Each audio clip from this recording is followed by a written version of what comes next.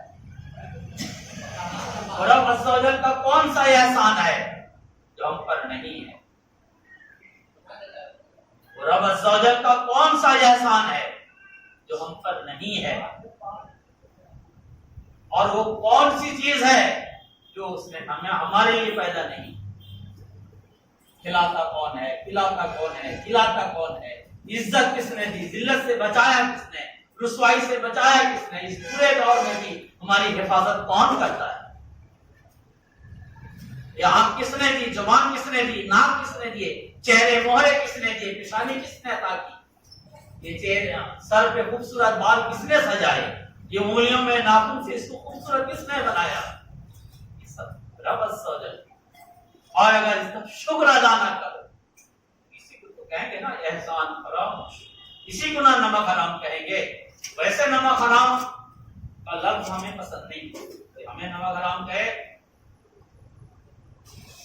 تو ہم اس پر حملہ ہو جائیں گے، جھگڑا ہو جائے گا، لیکن سچائی کیا ہے؟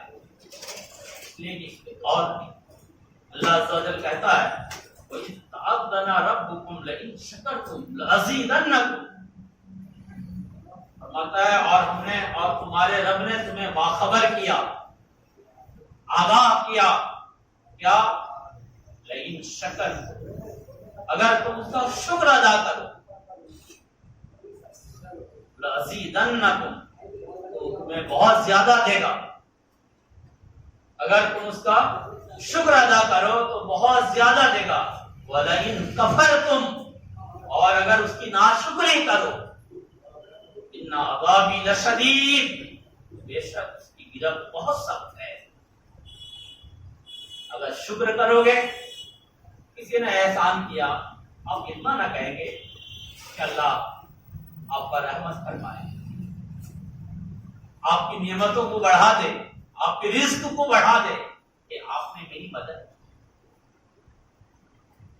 آپ کی اس دو جملوں سے اس کو بھی سکون ملتا ہے، اور یہ دعا بھی ہے اور یہ شکر بھی ہے۔ تو اگر تھوڑا موڑا احسان سے، ایسے نہیں کہ ہر آدمی نمک حرام ہونے والا جیسا ہے، بلکہ بہت سے لوگ ہیں وہ یاد رکھتے ہیں فلاں آدمی نے زندگی کی فلاں موڑ میں ہم پر یہ احسان کیا ہے، وہ احسان کو بولتے نہیں۔ فلاں آدمی نے ہمیں ایک ٹکڑا دیا تھا، میری مدد کی تھی، وہ نمک حرامی نہیں کرتے۔ بہت کچھ کر سکتے ہیں لیکن یہ نہیں کرتے۔ کتا کو دیکھیے، ایک ہڈی کا ٹکڑا دے دے، جب ہم سالن کھاتے ہیں تو بہتری بوٹی ہوتی ہے، اٹھا کے ہم نہیں دے سکتے، کیونکہ ہماری اپنی ضرورت ہے، ہماری اپنی خواہش ہے، ہمارے لیے اس میں لذت ہے، اس کو کھانے کے بعد، نوچنے کے بعد تو ہم پھینک دیتے ہیں، کتا نوچ کھاتا ہے اس کو، مگر آپ کے اس احسان کو کتا نہیں بولتا، وہ آپ کے پیچھے پیچھے گھومتا رہتا ہے۔ اور اگر کوئی ایسا آتا ہے جس کو شک ہو جاتا ہے کہ یہ آپ کو کچھ نقصان پہنچانے لگتا ہے تو چلانے لگتا ہے، بھونکنے لگتا ہے، کیونکہ وہ جس کا ہڈی کھاتا ہے اس کے ساتھ وہ نمک حرامی نہیں کرتا۔ احسان فراموشی کتے کی عادت میں نہیں ہے۔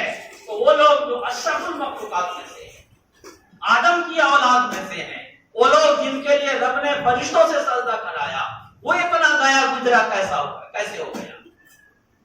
بس صرف سوچنے کی ضرورت ہے۔ ملال ہوتا ہے، دکھ ہوتا ہے جب مسجدیں ویران نظر آتی، کیوں نہ مسجدوں پر غیر قبضہ کریں؟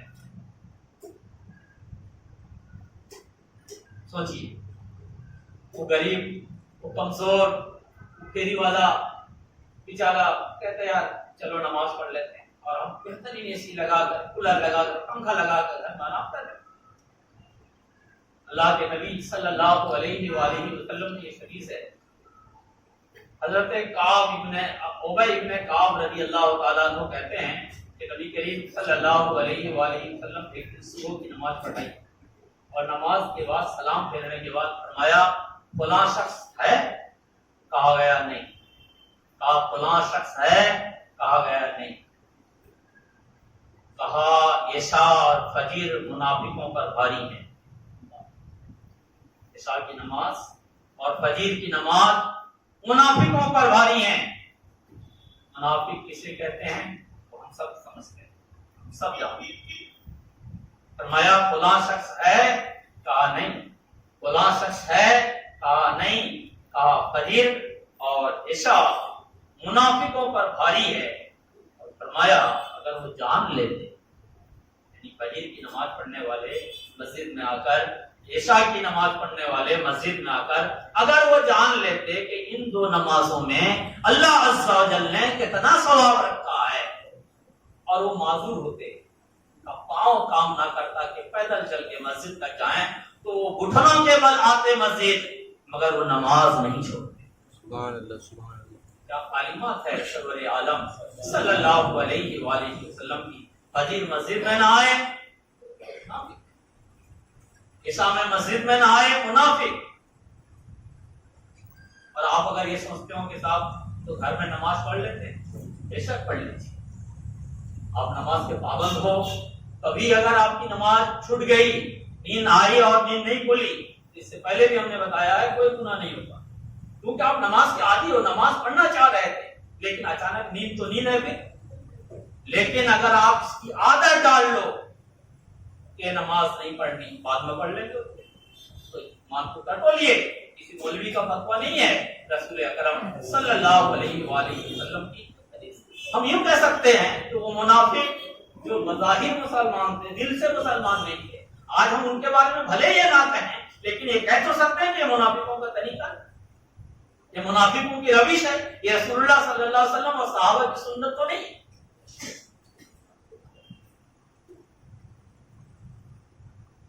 نماز کے بارے میں, نماز کے فائدے کے بارے میں چند باتیں میں نے یہاں نوٹ کی ہے, کتابوں سے وہ سنیے. نماز بدن کی راحت, روزی میں برکت, شیطان کی ناپسندی اور کفر و شرک کے مقابلے میں اصلاح. نماز دعا کی اجابت, اعمال کی قبولیت کا ذریعہ ہے. اگر ہم چاہتے ہیں کہ رب ہماری دعا سنیں, ہماری پکار کو سنیں, تو نماز سے لگائیے, اور یہ رسول اللہ صلی اللہ علیہ وسلم کا طریقہ رہا ہے. نماز دعا کی اجابت, اجابت کا مطلب قبولیت, نماز دعا کی اجابت اور اعمال کی قبولیت کا ذریعہ ہے. نماز ملک الموت اور نمازی کے درمیان شفیع ہے. اگر بندہ چاہتا ہے کہ موت آسانی سے ہو, اچھی موت ہو, تو موت, نماز موت اور ملک الموت کے درمیان, بندہ اور ملک الموت کے درمیان شفیع ہے, شفاعت کرنے والی ہے, سفارش کرنے والی ہے. نماز قبر میں انسان کی مونس, بستر اور منکر نکیر کا جواب ہے. نماز قبر میں مونس, مونس مطلب مددگار, اور بستر, یہاں تو ہم صوفہ میں سوتے ہیں, گدا میں سوتے ہیں, برائی نہیں ہے, بالکل سونا چاہیے, یہ تو رب کی نعمت ہے, شکر ادا کیجیے. لیکن قبر میں کیسے سوئیں گے, اس کی فکر ہونی چاہیے. اور نمازی گویا اگر وہ نماز کا پابند ہے تو وہ نماز اس کا بستر ہے, اور گویا رب عز و جل کی ایسی عطا ہوگی کہ بظاہر ہمیں وہ لگتی ہے قبر کیسے دم تو گڑ جائے گا, لیکن نہیں, اللہ تبارک و تعالیٰ اس کو وسیع سے وسیع تر کر دے گا. ہو سکتا ہے کہ جنت کے باغات میں سے کوئی باغ بنا دے. فرمایا نماز قبر میں انسان کی مونس, بستر اور منکر نکیر کا جواب ہے. نماز قیامت کے دن نمازی کے لیے سر کا تاج, چہرے کا نور, بدن کا لباس, اور آتش جہنم کے مقابلے میں صفر ہے, بچانے والی ڈھال. نماز قیامت کے دن نمازی کے لیے سر کا تاج, چہرے کا نور, بدن کا لباس اور آتش جہنم کے مقابلے میں صفر ہے. نماز صراط کا پروانہ, جنت کی کنجی, حوروں کا مہر اور جنت کی قیمت ہے. نمازی کے ذریعے بندہ بلند درجہ اور اعلیٰ مقام تک پہنچ جاتا ہے.